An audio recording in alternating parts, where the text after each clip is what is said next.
Hello everyone, I'm Tracy Derwin, and in today's video, I want to share a revelation that I have had recently regarding the battle between good and evil and who are the ones or the entities at the top that are calling the shots as far as what happens to our planet and what is happening to humanity right now.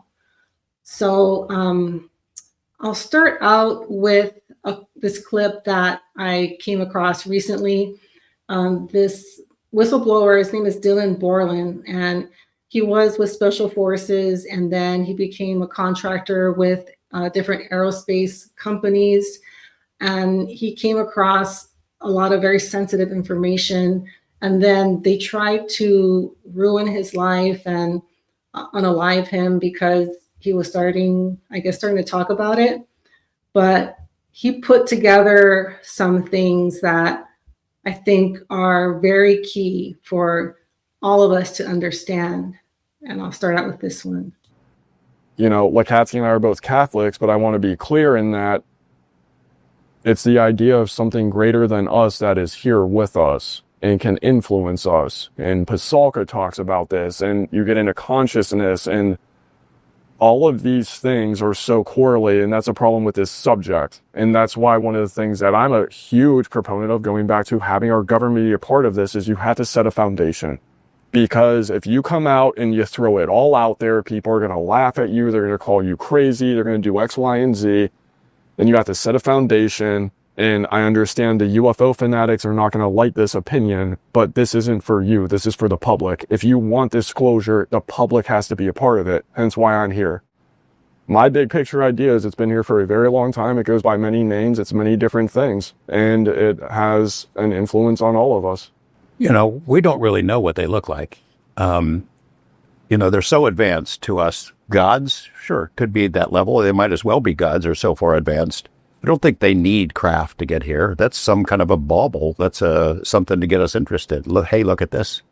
These things, whatever they are probably what are referred to as gods or demons or angels or jinn, or insert whatever cultural or religious perspective you have. There are probably also extraterrestrials. It's not a one-size-fits-all. And they are looking at it through a lens of, this is true, this is true, this is true.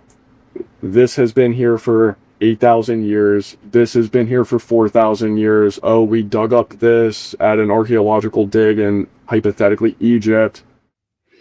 Okay, so he talks about building a foundation. So I'm going to do a little bit of that today.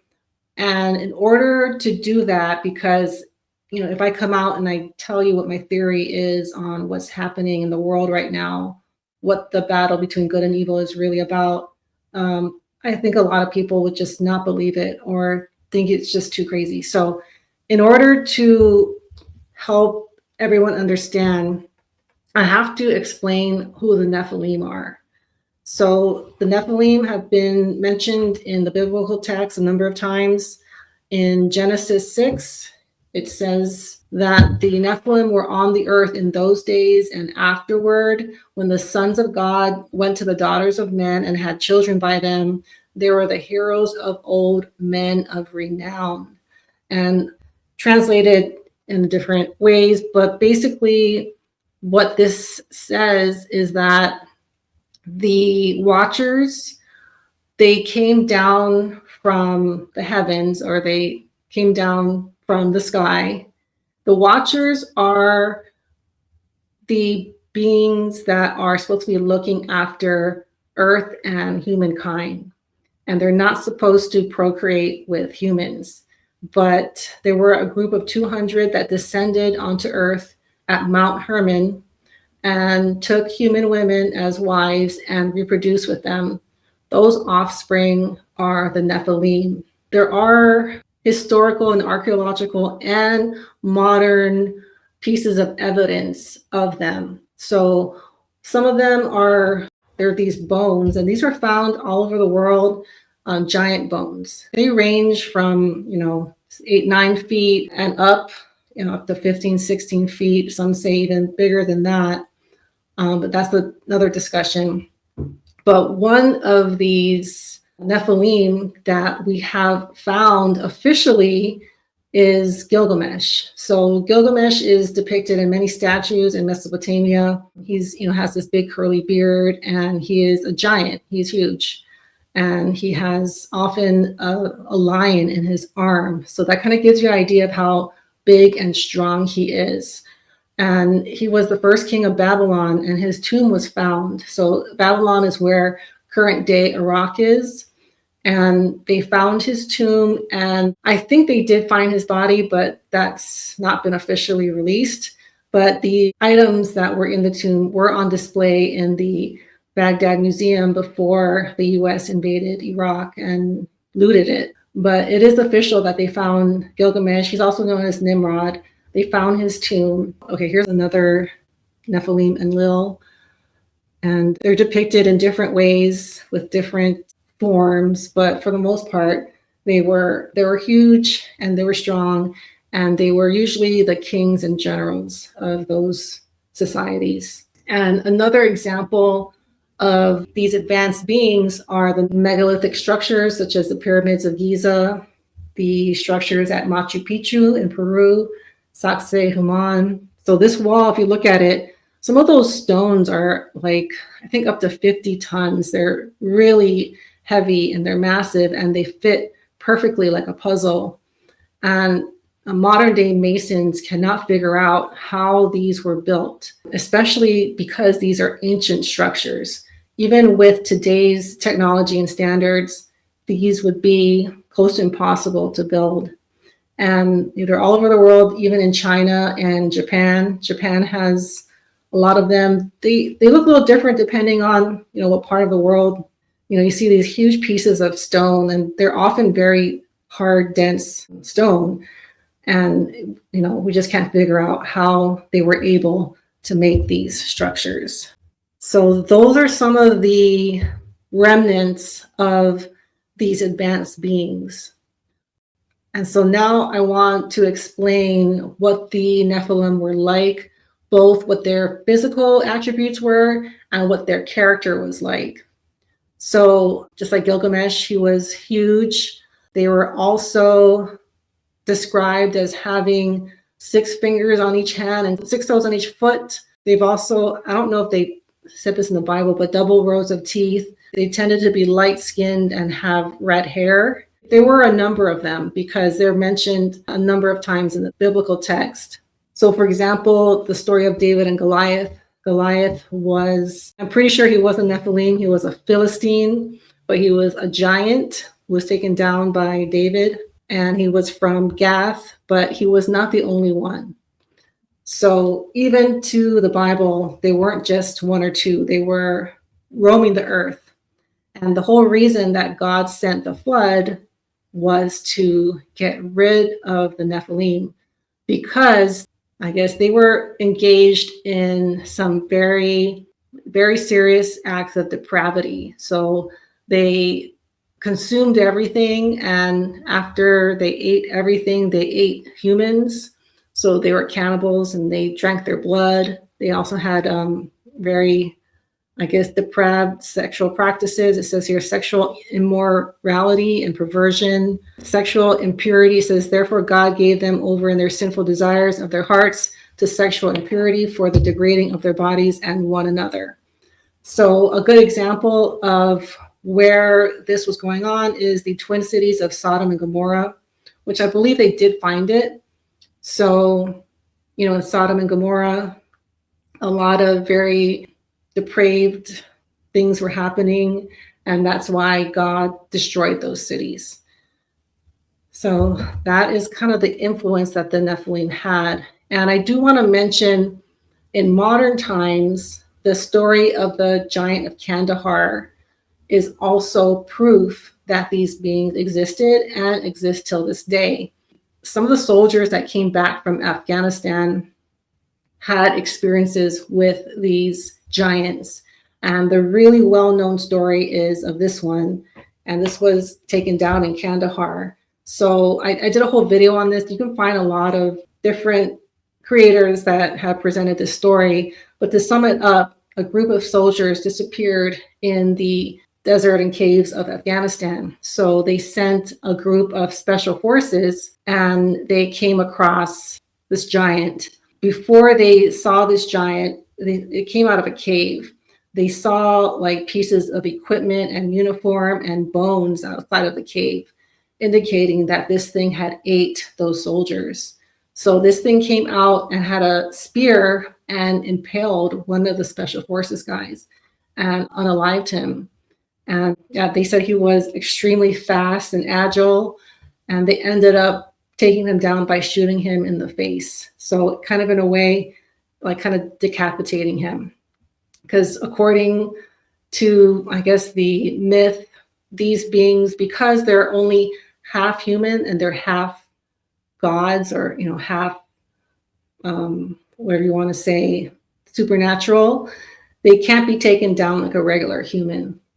But I believe this one was flown somewhere in the US, and that was really one of those stories that solidified my belief in the biblical text. So now I'm going to go into how the Nephilim present or influence our life today, because I know that was something that I really had a hard time figuring out. And it is not till recently till I feel like I have a good grasp of how that is happening. Now, these theories, I had to come up with it on my own from years of research, reading, watching videos, talking to people, also some personal experiences that I had. So this is my, I guess, conclusion of how this is happening.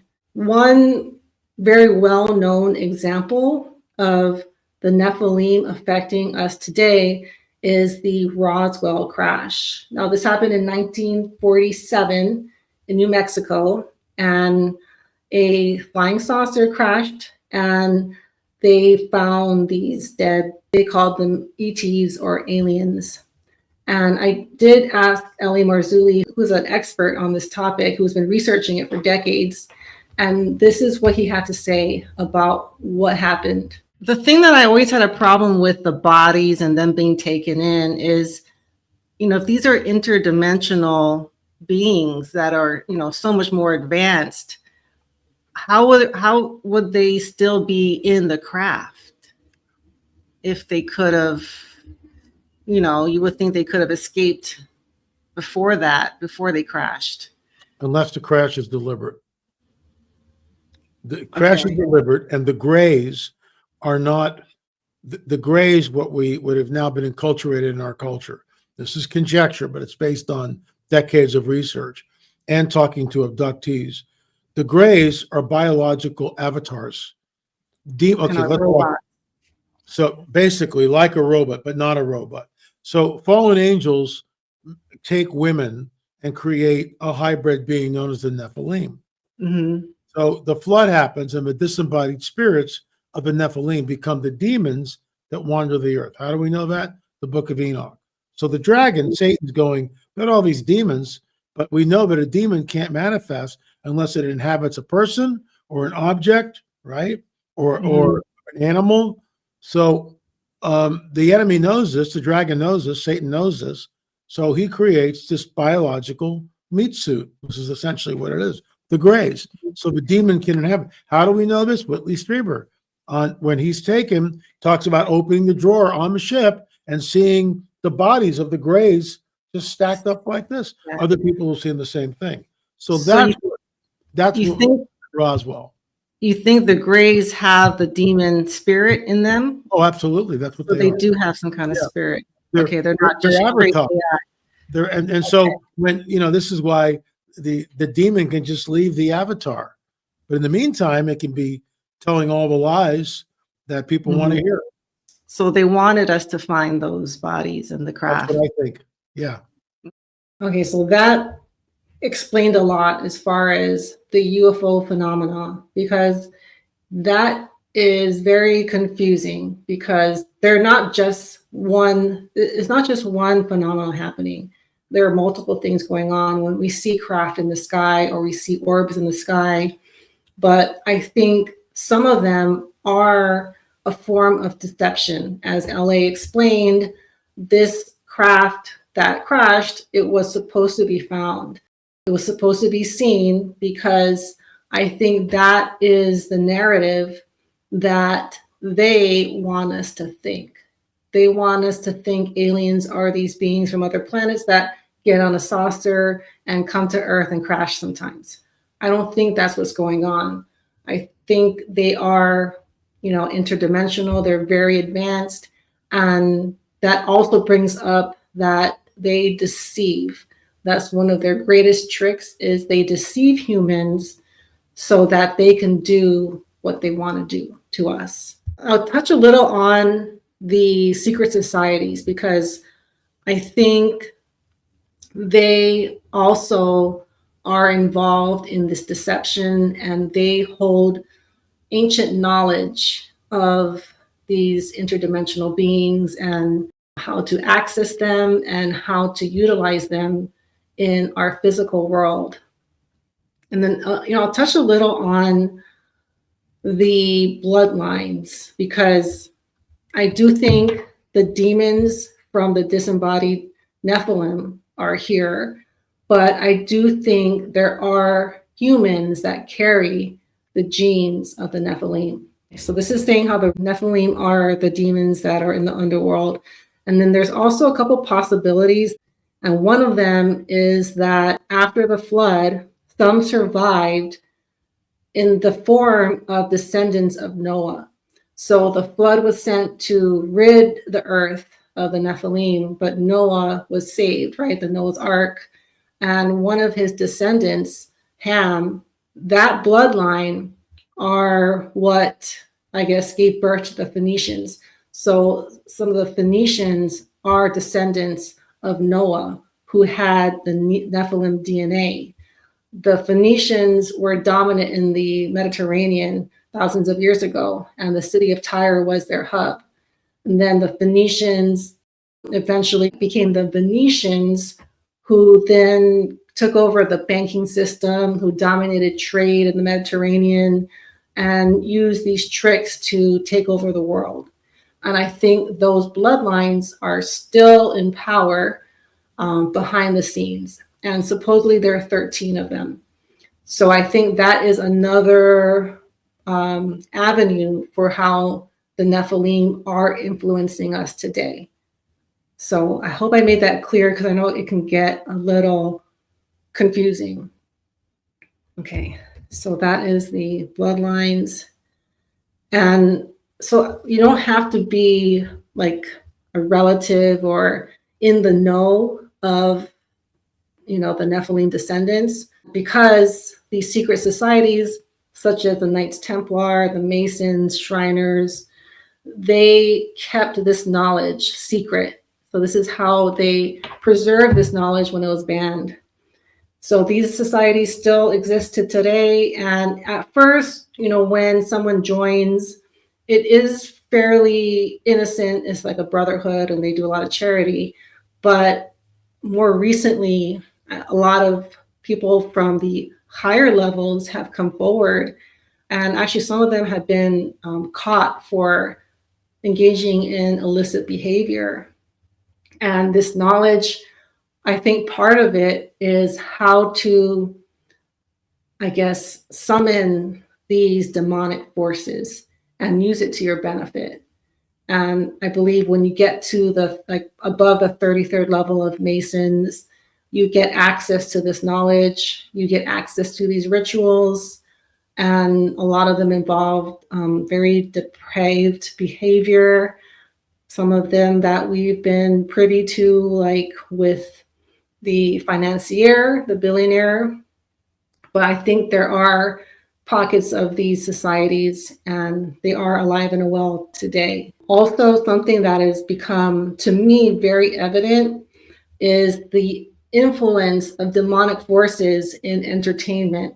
So in the music industry and, in Hollywood. And I started to see this when the Diddy case broke. So I did content on this, but just to sum it up, Diddy was caught engaging in some extremely sexually depraved activities. In his trial, many women came forward and testified as far as what was happening to them and what he was doing. I think that only scratches the surface. Since then, other whistleblowers have come forward and accused him of very, very horrific things. And I'm also starting to understand that this behavior was not unique to him. This is more of a cultural thing within the music industry. And if you notice, a lot of music, if you look at their videos and the lyrics, is very demonic. You know, for example, just taking hip hop, it's now glamorizing, you know, violence, drug use, sexual depravity.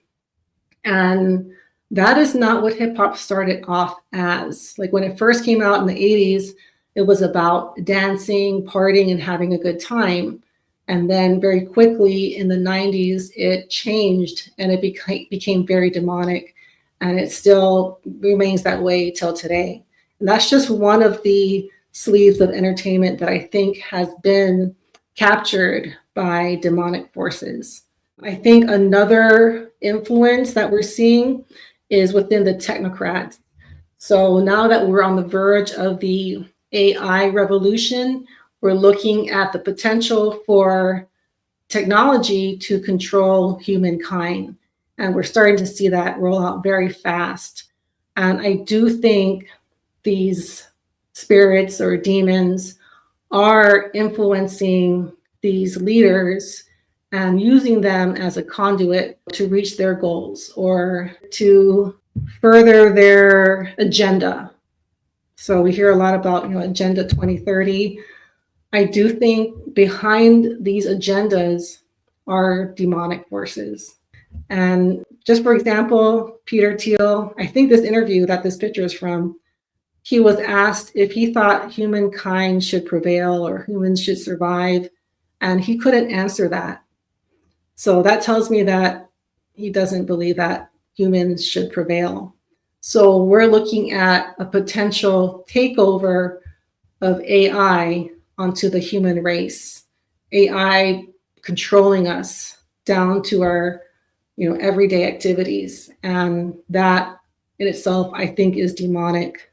This is Catherine Fitz. I've played her before. She was a high-ranking official in the Bush Senior White House, and she's been outspoken about what's going on today, especially with the technocrats. And this is what she had to say about the battle between good and evil. Who's your best guess of who Mr. Global is? I think you have intergenerational pools of capital, and right now they are over influenced by occult. So so I think you have interdimensional intelligence, which is operating demonic intelligence. Interdimensional demonic intelligence. Yeah. Wow. Yeah. So I think this thing about good and evil is real, and I can't find it anymore. I found it once. There were in the 30s, a British physicist got up and said, you know, we are being manipulated, but from other dimensions by intelligent beings from other dimensions. So I think, you know, if you study Christianity and you read the Bible, you're dealing with both divine intelligence and demonic intelligence. And I think too much of the leadership has gotten deeply involved in the occult and demonic kinds of intelligence. Wow. So hearing that from her really made an impact on me and really helped further my grasp on what's really happening. And so I think we can play. So this is the last clip of Dylan Borland, and he's kind of giving a path for disclosure and what could happen going forward. More importantly, because I know what I testify to dramatically changes not just America, but humanity instantly. And yes, it would take time, but you were talking about economics. migration. You are talking about travel. You are talking about mining comets and going to other planets. You are talking about all of this. And wars for resources after my generation just fought those for damn near 20 years are irrelevant. Now, yeah, you're going to have to deal with human population expansion. You're going to have to deal with other things. But I would rather get ahead of this and have our government be a part of it before it comes out, because then this is going to be chaos. Okay, but like what comes out? Like what are you talking about? You're talking about disclosure, you're talking about UAP, the reality of extraterrestrials, or I'm talking about what Carl Nell would describe as catastrophic disclosure, where information that I and others have brought forward would be released and believed and known to be true by the general public in such a capacity that our government, as we understand it, would never recover. So that is what he's pushing for. He's pushing for disclosure, but not just on the UFO phenomena, because there is so much more to that than just the ET and the craft that we're seeing, because there is the implications of this information getting out will open up a whole world of possibilities. And I don't agree that the government should just come out and say it all. I don't think Trump should come out and say we have interdimensional beings that are, I don't think that will go over well. But I do think here in the US, this information does need to be pushed out more aggressively. And again, building a foundation as to how we can start to understand what is happening. Okay, I have a personal experience, and this also helped and opened up doors to my awakening. So I started waking up about 4 years ago, 4-ish, 2, 3, 4, 5, yeah, 3 or 4 years ago.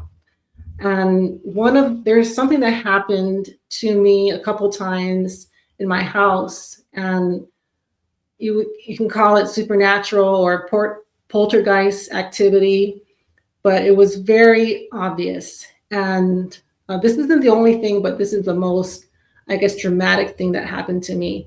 I was watching a show in the living room. So my living room is downstairs from the master bedroom, which also has a closet and a bathroom. And like when things drop upstairs, you can hear it downstairs in the living room. And I was watching a show called House of the Dragon. So if you're familiar with that, the dragon is a very demonic show, I think. And shortly after we started playing that, I heard something drop, something heavy, like sounded like a bowling ball dropped on the ground, or something fell off a shelf. So I went upstairs and didn't see anything. And then I came down, it happened again. And so it happened a few times. And then I think the second time when I went upstairs, the shutters, we have these plantation shutters that are always latched closed.